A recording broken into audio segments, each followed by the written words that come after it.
प्रिय छात्र, education point BHG में आपका स्वागत है। इस वीडियो में हम लोग एपी वाला सवाल बनाएंगे।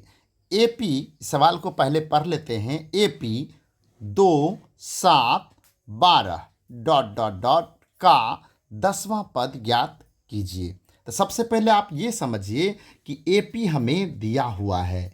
एपी का फुल फॉर्म हुआ अर्थमेटिक प्रोग्रेशन। तो ये हमको दिया हुआ है क्या चीज? 2, 7, 12। क्लियर? तो ये ऐसे दिया हुआ है। तो ये एपी का मतलब हुआ समांतर श्रेणी। तो सबसे पहला काम हम इसमें क्या करेंगे? हमको सबसे पहला काम क्या करना है? इसका हम ए निकालेंगे।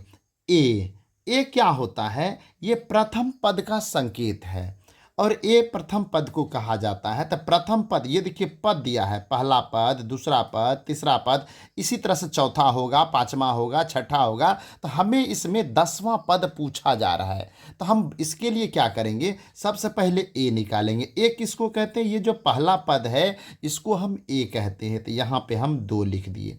अब हमको क्या करना है? डी निकालना है। डी का मतलब हुआ सार्वंतर। सार्वंतर हम कैसे निकालते हैं? दूसरे पद में से पहले पद को घटा देते हैं या तीसरे में से दूसरे को घटा देते हैं तो हमें सार्वंतर निकल जाता है। तो यहाँ लिखेंगे T2 माइनस T1। अब ये T2 मतलब हुआ दूसरा पद और T1 मतलब हुआ पहला पद। तो यहाँ पे T2 कितना हुआ? ये पहला पद है और ये दूसरा पद है। दूसरा पद है 7 और पहला पद है 2। तो 7 माइनस 2 बराबर हो गया 5। तो इसका मतलब हमें ए भी निकल गया और डी भी निकल गया। अब हमें क्या निकालना है? 10वां पद। 10वां पद, अब 10वां पद को T10 से सूचित किया जाता है या A10 से भी सूचित किया जाता है। तो T10। अब देखिए 10वां पद निकालना है। तो 10वां पद निकालना है तो 10वां पद का आपको ट्रिक बताते हैं। इसका फार्मूला होता है ए प्लस 10वां पूछ रहा है तो इसमें से 10 में से 1 घटा दीजिए तो कितना बचेगा? 9। तो 9D लिखेंगे। समझ गए? यदि 10वां पूछ रहा है तो a प्लस 9D होगा। यदि मान लीजिए 20वां पूछ रहा है तो क्या होगा? a plus 19D। मतलब 1 घटा के D लिखना है। क्लियर हो गया? अब यहाँ पे देखिए a हमको दिया मिल गया है 2। तो यहाँ 2 लिखेंगे। 9 है तो यहाँ पे 9 लिखेंगे। D कितना निकला है? 5। तो यहाँ पर हम 5 लिखेंगे। क्लियर?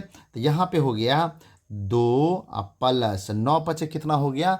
45। तो यहाँ पर हम लिखेंगे 45 और 2 और 45 को जोड़ेंगे तो 47 हो जाएगा। यानी 10वां पद कितना होगा? 47। यही हो गया आंसर। इस तरह से हम पद निकालते हैं। क्लियर? अब ये वीडियो आपको कैसा लगा हमें कमेंट में बताइएगा। इस तरह के बहुत सारे सवाल आपके मैथ में है, उसको बनाइए। वीडियो देखने के लिए धन्यवाद।